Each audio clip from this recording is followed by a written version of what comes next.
صلوات اللهم صل على محمد وعلى آل محمد. أعوذ بالله من الشيطان الرجيم.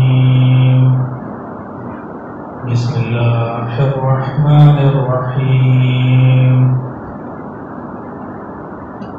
إنا أنزلناه في ليلة القدر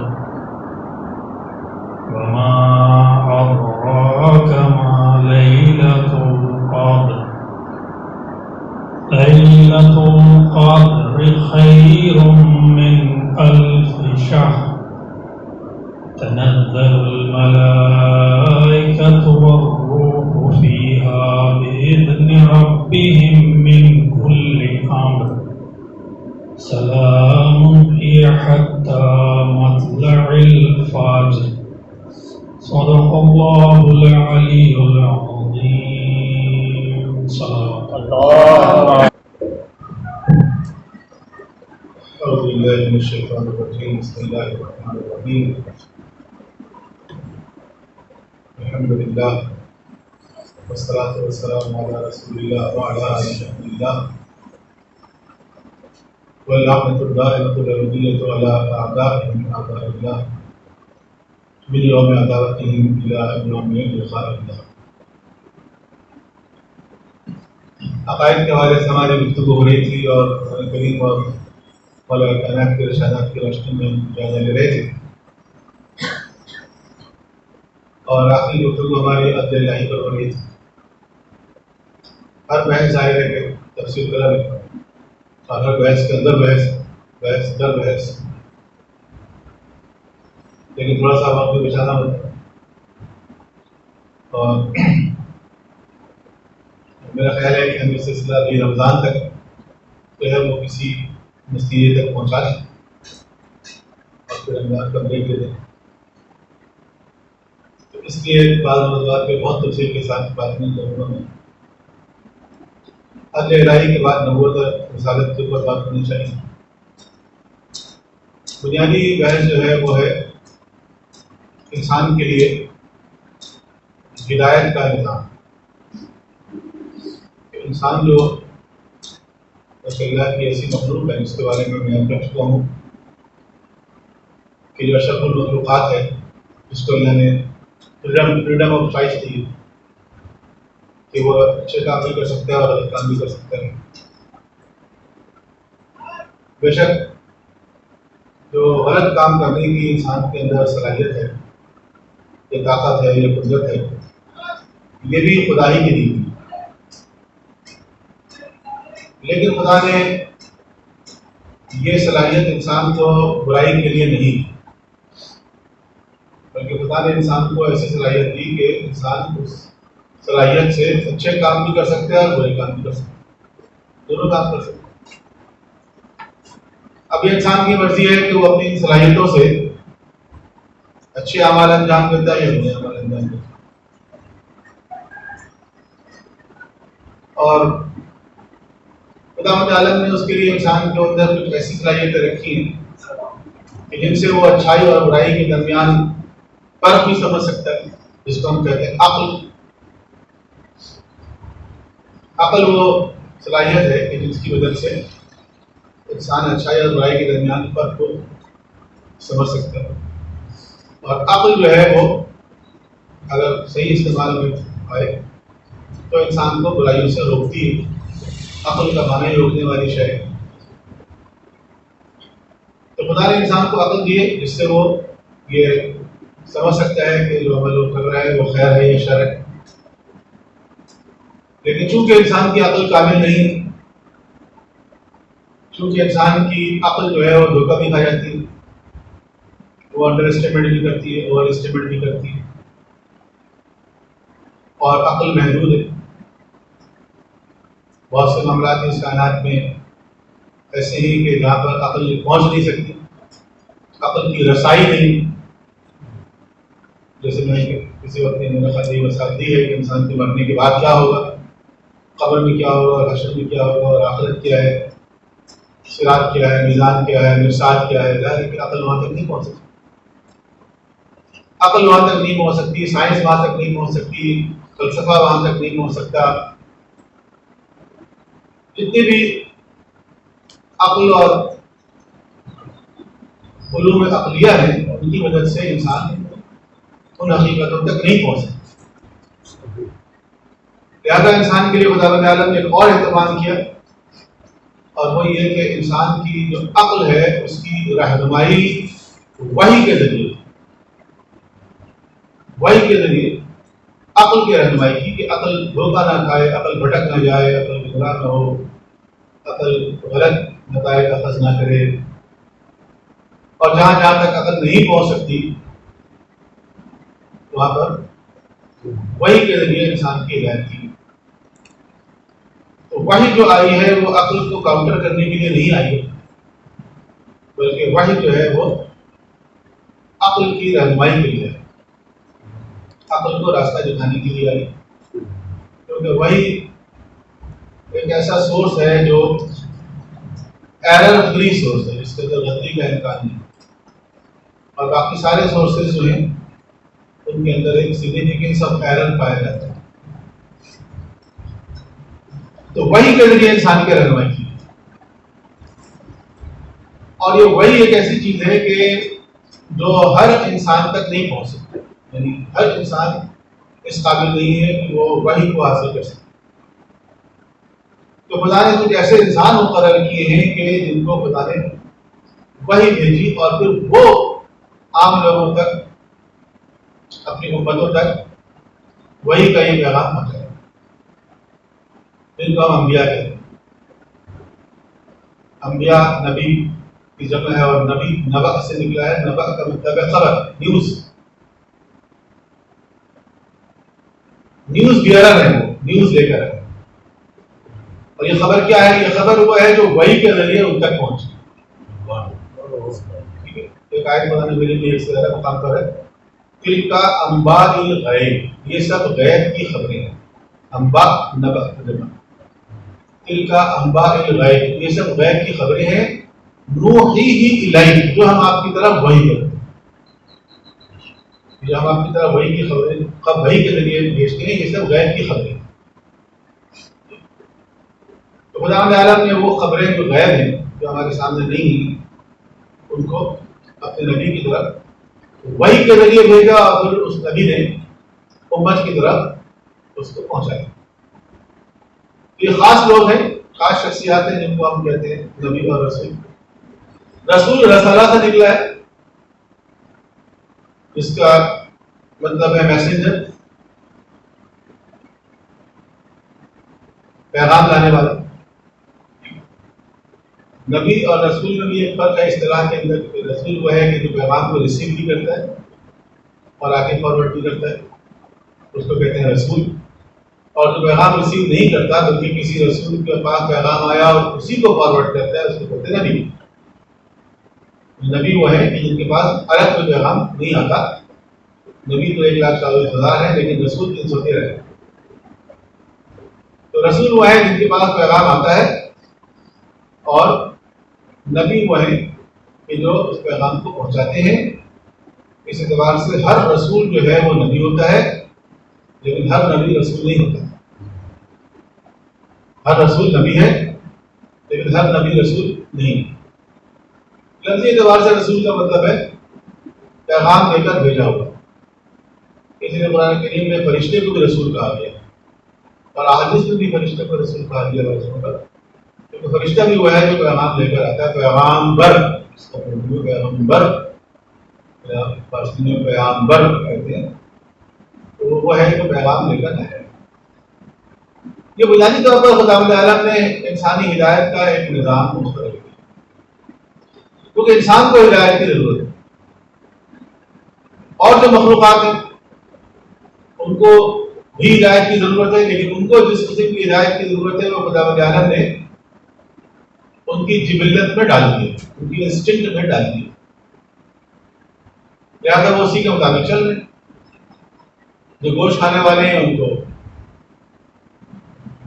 اگر آپ بہترین سے بہترین گھاس میں دیں گے تو نہیں کھائیں گے، سبزی نہیں کھائیں گے، فروٹ نہیں کھائیں گے، کیونکہ ان کی انسٹنکٹ میں یہ چیز ڈال دی گئی ہے کہ وہ گوشت خور ہیں،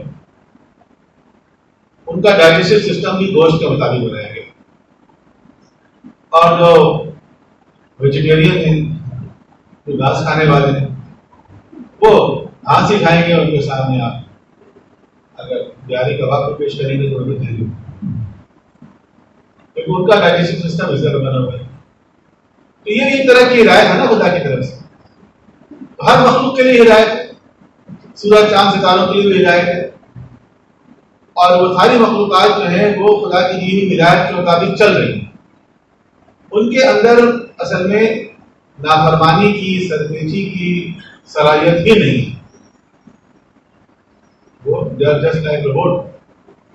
تو روبوٹ کے اندر یہ صلاحیت ہی نہیں ہے کہ وہ غلطی کرے، نافرمانی کرے، کیونکہ ان کے اندر یہ صلاحیت ہی نہیں ہے. لہذا ان کے لیے کوئی ریوارڈ بھی نہیں ہے، کوئی پنش بھی نہیں ہے.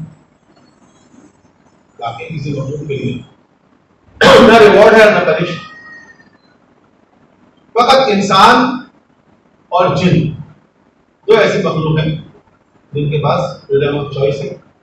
لہذا ریوارڈ اور پنش، جزا اور سزا کا تصور انسان کے لیے ہے یا جنوں کے لیے، باقی مخلوقات کے لیے نہیں. تو یہ ہدایت کا ایک نظام ہے جو خدا عالم نے انسانوں کو دیا ہے، جس میں انبیاء ہیں، رسول ہیں، شیعہ عقیدے کے مطابق ائمہ طاہرین ہیں، وہ بھی ہادیان برق ہیں، وہ بھی خدا کی طرف سے ہدایت پہنچانے والے ہیں، ہدایت دینے والے ہیں، اور آسمانی کتابیں اور عقلیں. ایون وحی کی اہمیت اور رسالت کی جو اہمیت ہے اور دیگر جو علوم کے ذرائع ہیں، معلومات کے ذرائع ہیں، ان کے اوپر جو وحی اور رسالت کی بالادستی ہے اس کو بھی ہم عقل ہی سے ثابت کریں، اس کو بھی ہم عقل ہی سے ثابت کریں. تو عقل اہم ہے نا بہت. تو ہدایت بھی یہ پورا ایک نظام جس کے مطابق 1,24,000 انسان انبیاء علیہ السلام تشریف ہے. اب اگر انسان یہ سمجھتا ہے، جیسے کہ آج کے انسان بعض اوقات یہ چاہتے ہیں کہ کوئی اور اس کو یہ نہ سمجھائے کہ یہ کرو اور یہ نہ کرو. وہ کہتے ہیں ہم خود سمجھدار ہیں، خود عقل مند ہیں، خود تیز ہیں، پڑھے لکھے ہیں، باشعور ہیں، کھلا ہیں، تیار ہیں، مکار ہیں. یہ ہمارے اندر خود اتنی صلاحیت ہے، تو کوئی اور کیوں آ کے سمجھائے ہمیں کہ بھائی یہ کرو اور یہ نہ کرو، یہ this is right and this is wrong, what to do and not to do. یہ کوئی اور آ کے سمجھائے. بیرونی ہدایت کی ضرورت ہمیں نہیں ہے، ہم خود ہی سمجھدار. بات یہ ہے کہ اگر واقعی آپ اتنے سمجھدار ہوتے جتنا آپ سمجھتے ہیں اپنے آپ کو، تو دیکھیں علم اور عقل کے اعتبار سے سب سے ایڈوانس زمانہ جو ہے وہ آج کا زمانہ ہے. جیسے جیسے انسان آگے بڑھ رہا ہے اتنا ایڈوانس ہو رہا ہے. تو علمی اعتبار سے، عقلی اعتبار سے، سائنسی اعتبار سے، ٹیکنالوجیکلی موسٹ ایڈوانس زمانہ جو ہے وہ ہمارا زمانہ ہے، آج کا زمانہ. اگر یہی چیزیں کافی ہوتی ہیں انسان کی فلاح کے لیے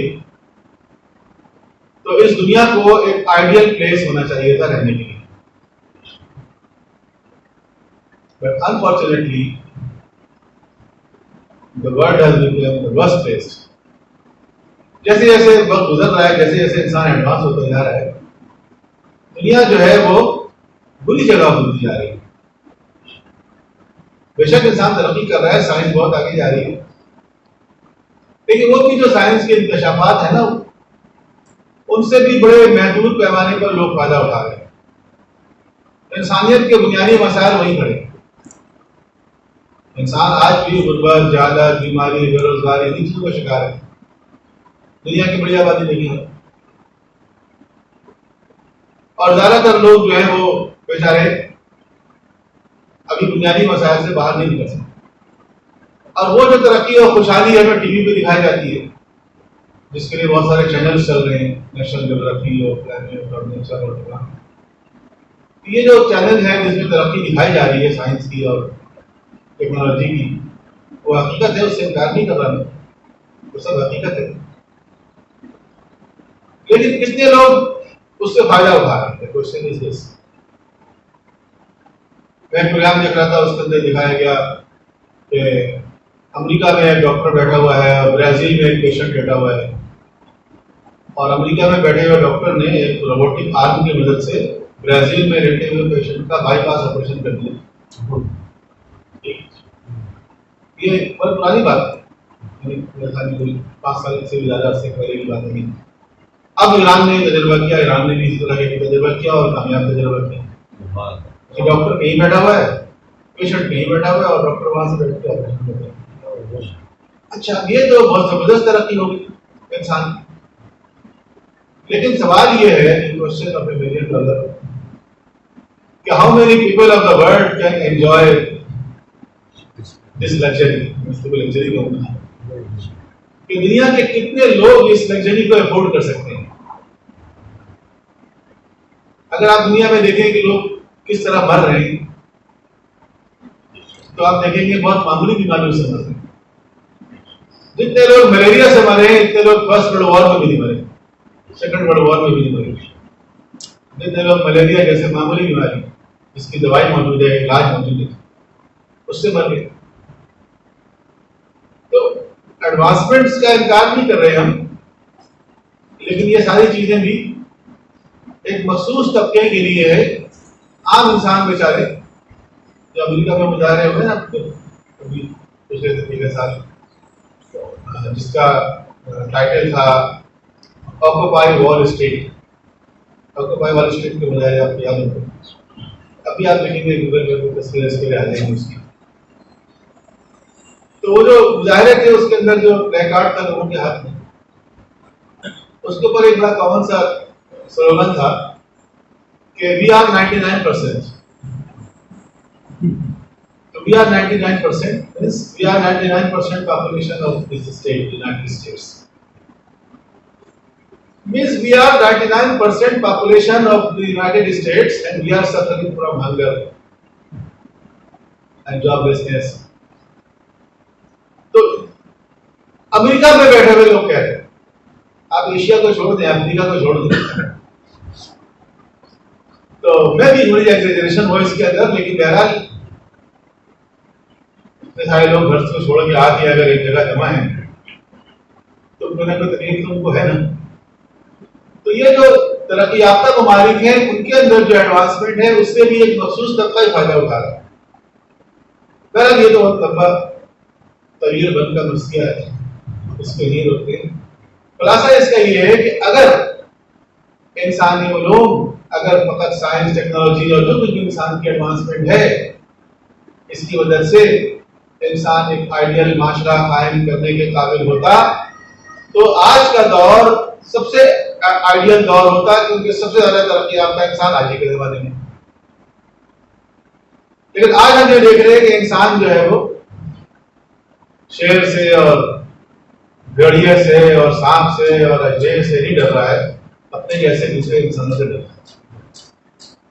سانپ ڈستا نہیں ہے سانپوں کو، آدمی آدمی کو ڈستا ہے. میں کہتا ہوں مولوی مولوی کو ڈستا ہے. صحیح. تو انسان جو ہے وہ دوسرے انسانوں سے خوفزدہ ہے. لیکن انسان کو ضرورت ہے کہ کوئی آ کے اس کو سمجھائے، کوئی بتائے اس کو کہ یہی علم یہ بیکار نہیں ہے. علوم یہ بہت کارآمد ہے. یہ ہمارے عقیدے کے مطابق امام زمانہ آئیں گے تو انسانی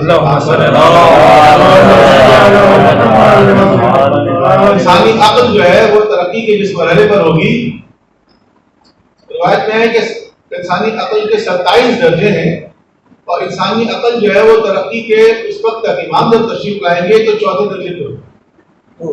امام اس کو 27ویں درجے تک پہنچائیں گے. ایسا نہیں کہ امام تشریف لائیں گے ساری ٹیکنالوجی بند کر دیں گے، ختم کر دیں گے. بعض لوگ اس طرح ہی باتیں کر رہے ہیں. امام آئیں گے ساری ٹیکنالوجی ختم ہو جائے گی. ایک دم آپ جگہ نہیں ملتی چلی گئی، ایک دم مائک بند، موبائل آن کیا لو ٹھنڈی. آپ بھاگ کے جائیں گے کار اسٹارٹ کرنے کے لیے، کار غائب ہو جائے گی، گلا کھڑا ہوا ہوگا. صحیح. تو ایسا نہیں ہوگا. اگر ایسا ہوا تو کوئی فائدہ کیا؟ اگر انسان جب اتنے ایڈوانس دور میں ہے اور اس وقت اگر خدا کا نظام کامیاب نہیں ہوا، اور خدا کا نظام اس وقت کامیاب ہوگا جب انسان اسٹون ایج میں چلے جائے گا، دین کی کامیابی ہے؟ دین کی کامیابی تو نہیں ہے. تو ایسا نہیں ہوگا. امام بھی آئیں گے تو اس عقل کو کمال کے لگ رہے ہیں اسی انسانیت کو. لیکن یہی صلاحیتیں جو انسان کی ہیں ان کو انسانیت کے فلاح کے لیے استعمال کریں. تو حاجیان برق کو خدا نے اسی لیے بھیجا ہے کہ یہ انسانی عقل، یہ انسانی علوم، یہ انسانیت کی فلاح میں استعمال. اور انسان کو سمجھانے کی ضرورت ہے. یہ سمجھائے گا کون؟ یہ ٹیکنالوجی نہیں سمجھائے گی، سائنس نہیں سمجھائے گی، سائنسدان نہیں سمجھائیں گے. سائنسدان نے ایک کھلونا بنا کر دے دیا آپ کو. یہ جتنے انسانیت کو تباہ و برباد کرنے والی چیزیں ہیں، جو ویپنز آف ماس ڈسٹرکشن ہیں، وہ جائزوں نہیں جاتی. نائی نے، قصائی نے، دھوبی نے، موچی نے، یہ سارے اٹامک جو ویپنز اور نیوکلیئر ویپنز اور بایولوجیکل ویپنز اور کیمیکل ویپنز، یہ جائزوں نے بنائے. نہیں بھائی، یہ سب پڑھے لکھے لوگوں نے، سائنٹسٹ نے ایجاد کی، سائنسدانوں نے، بڑے بڑے سائنسدان ہیں. جاہل میں نقصان پہنچاتا ہے معاشرے کو، لیکن جاہل کے اندر چونکہ صلاحیت کم ہوتی ہے اس لیے وہ کم نقصان پہنچاتا ہے. جاہل کے اندر صلاحیت کم ہوتی ہے تو وہ کم نقصان پہنچاتا ہے. جاہل کسی ایک انسان کو مار دے گا. لیکن جب انسان کے اندر علم آ جائے، شعور آ جائے، نالج آ جائے، ٹیکنالوجی آ جائے اور وہ انسانیت کو نقصان پہنچانے میں تل جائے تو وہ بڑے پیمانے والے نقصان پہنچاتا ہے. چندس کا چراغ آیا دزدی گنت پالا. لیکن چور اگر چراغ لے کر آ جائے تو بڑی سلیکٹڈ چیزیں چرا کے لے کے جاتا ہے. ایک چور اندھیرے میں آیا، جو ہاتھ میں آیا، لیکن ایک چور ٹارچ لے کر آیا، وہ ڈھونڈ ڈھونڈ کر جیولری کہاں ہے، سرٹیفکیٹس کہاں ہیں، کیش کہاں ہے، بانڈ کہاں ہے، یہ چیزیں تو ہوئی کام کی چیز. تو آج کا جو چور ہے وہ بھی ٹارچ لے کر آیا، روشنی لے کر آیا. علم اور نور، علم ایک نور ہے. وہ علم لے کر آیا ہے، سائنس لے کر آیا ہے، ٹیکنالوجی لے کر آیا ہے. یہ زیادہ تباہی پھیلا ہے.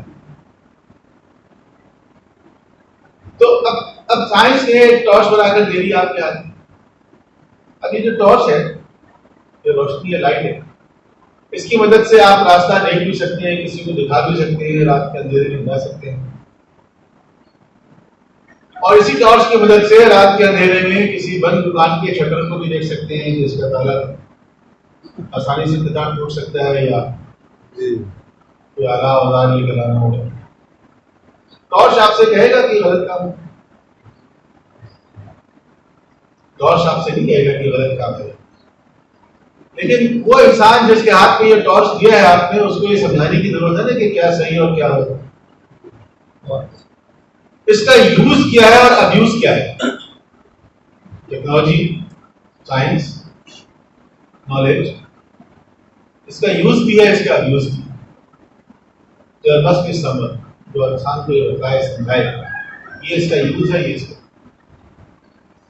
ٹیکنالوجی نے ایک کھلونا بنا کر دے دیا جو، اب اس کا یوز بھی ہے، ابیوز.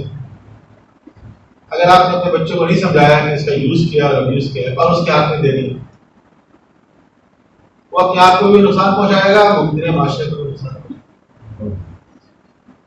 تو آپ دیکھیں جتنی بھی تباہی اور بربادی والی چیزیں ہیں وہ سب علم ہی کی جاتی، جہالت کی جاتی. البتہ علم کی خاص ڈیفینیشن اسلام میں ہے، میں وہ بات نہیں کر رہا. علم ایک بڑا موضوع ہے اور علم جو ہے وہ ایک فلسفی کی پوری برانچ ہے، علمیات، ایپسٹمولوجی. اس کی بات نہیں ہو رہی ہے. ابھی جو بات ہو رہی ہے وہ سمپل نالج، انفارمیشن. یہ نالج، یہ انفارمیشن جو ہے انسانیت کو تباہ کرنے والے ہیں. انسان کو ضرورت ہے کہ کوئی اس کو سمجھائے یہ صحیح ہے اور غلط ہے. اور اگر یہ نہ سمجھایا جائے تو کیا کرے گا؟ وہ اپنی صلاحیت کو، صلاحیت تو اس کے اندر بہت زیادہ ہے، اپنی صلاحیت کو اپنے آپ کو تباہ کرنے کے لیے استعمال کرے گا، اپنے معاشرے کو تباہ کرنے کے لیے استعمال کرے گا. انبیاء علیہ السلام اسی کام کے لیے آئے، اسی کام کے لیے. دیکھا امیر المومنین کے کچھ جملے ہیں بہت خوبصورت، اس کو میں اردو میں بھی بیان کرتا ہوں. ایک آدھ جملہ ایسا ہے اس کی عربی بھی بہت خوبصورت ہے سمجھنے. وہ بھی بیان کرتا ہوں۔ مثلا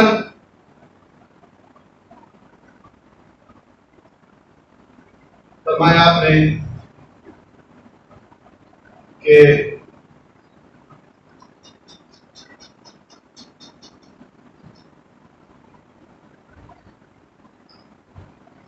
فَبَعَثَ فِيهِمْ رُسُلًا،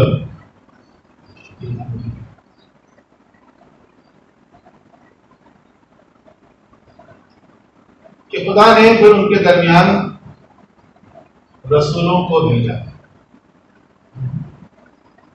پروردگار نے ان کے درمیان رسول بھیجا۔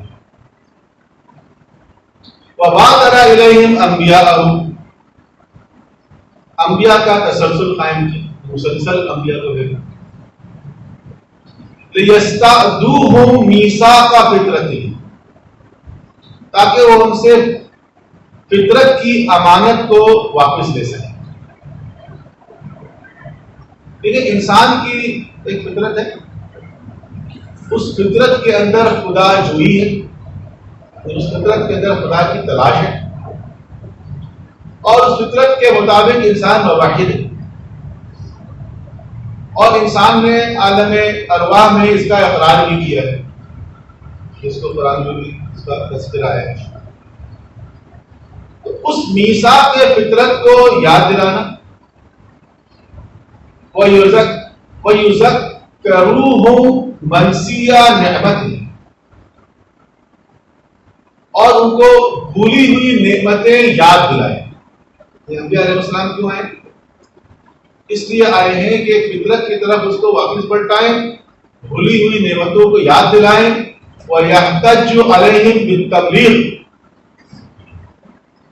اور وہ تبلیغ کریں تاکہ حجت تمام ہو جائے۔ کوئی انسان یہ لگے قیامت کے دن کہ میرے پاس تو کوئی نہیں آیا تھا ڈرانے والا۔ دیکھیے قرآن کریم میں ہے کہ جب لوگوں کو جہنم میں لے جایا جائے گا تو جہنم کے دروازے پر جو فرشتہ ہوگا وہ ان سے صرف ایک سوال کرے گا، کہے گا کیا تمہارے پاس کوئی ڈرانے والا نہیں آیا؟ پوچھے گا کیا تمہارے پاس کوئی نہیں آیا تھا ڈرانے کے لیے، بتانے کے لیے؟ ڈرانا لفظ اردو میں ہم لوگ استعمال کرتے ہیں، ڈرانا میں بیان کر چکا ہوں شاید کسی موقع پر کہ نذیر کہتے ہیں وارن کرنے والے کو، وارنر۔ ہم لوگ اردو میں کہہ دیتے ہیں بشیر و نذیر، یعنی خوشخبری سنانے والا اور ڈرانے والا۔ حالانکہ بشیر کا مطلب ہمیشہ خوشخبری نہیں ہوتا، بری خبر کو بھی بشارت کہتے ہیں اردو میں، وبشرہم بالعذاب بعذاب نذیر علیم۔ تو بشارت اور نذارت یعنی وارن کرنے والا کہ آگے جو خطرات آنے والے ہیں اس سے پہلے سے آگاہ کرنا۔ دس از کالڈ وارننگ۔ ٹھیک ہے، ہم لوگ اس کو ڈرانے والا، ڈرانے والے سے لوگ بھاگتے ہیں، لیکن وارن کرنے والے سے خوش ہوتے ہیں۔ اگر کہ آپ کو پہلے سے وارن کریں، آپ جا رہے ہیں اور آگے سے آپ نے دیکھا بعض اوقات ایسا ہوتا ہے ہمارے یہاں کہ ہم روڈ پہ جا رہے ہیں، کچھ گاڑیاں واپس آ رہی ہیں اسی روڈ سے راستے پر، ایک دم ہم بھی رک جاتے ہیں، یہ گاڑیاں واپس کیوں آ رہی ہیں؟ پھر کوئی اشارہ کرتا ہے آپ نہیں آنا، آگے خطرہ ہو رہا ہے۔ ٹھیک ہے، آج کل تو خطرہ کم ہو گیا، پہلے تو فائرنگ ہوئی، اشارہ کرتے ہیں۔ اچھا، اب اگر کوئی ہم سے یہ کہہ رہا ہے کہ آگے نہیں جانا، فائرنگ ہو رہی ہے، تو وہ انسان ہمیں اچھا لگے گا برا لگے گا؟ اچھا لگے گا نا، اس نے مجھے وارن کر دیا، پہلے سے بتا دیا۔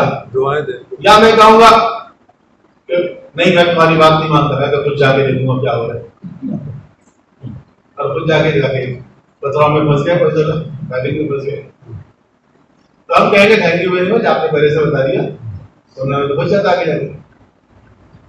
تو انبیاء علیہ السلام جو ہے وہ بشیر بھی ہیں اور نذیر بھی ہیں، وارن کرنے والے۔ دیکھو آگے خطرہ ہے، دیکھو قبر میں یہ ہوگا، دیکھو حشر میں یہ ہوگا، دیکھو جنت یہ ہے، جہنم یہ ہے۔ وارنر ہے، وارن کرنے کے لیے۔ تو فرشتے پوچھیں گے کہ تمہارے پاس کوئی وارن کرنے کے لیے نہیں آیا تو پہلے سے؟ اب ظاہر ہے انسان یہ تو نہیں کہہ سکتا کہ نہیں آیا تھا، تو کہے کہاں آیا تو تھا، لیکن ہم نے اس کی تکذیب کی، اس کو جھٹلایا۔ اس کی توہین کی، اس کو قتل کر دیا، جو بھی انبیاء کے ساتھ، رسولوں کے ساتھ، ائمہ کے ساتھ، حادیان برحق کے ساتھ امت نے کیا کیا؟ حادیان برحق کے ساتھ امت نے ہی کیا. تو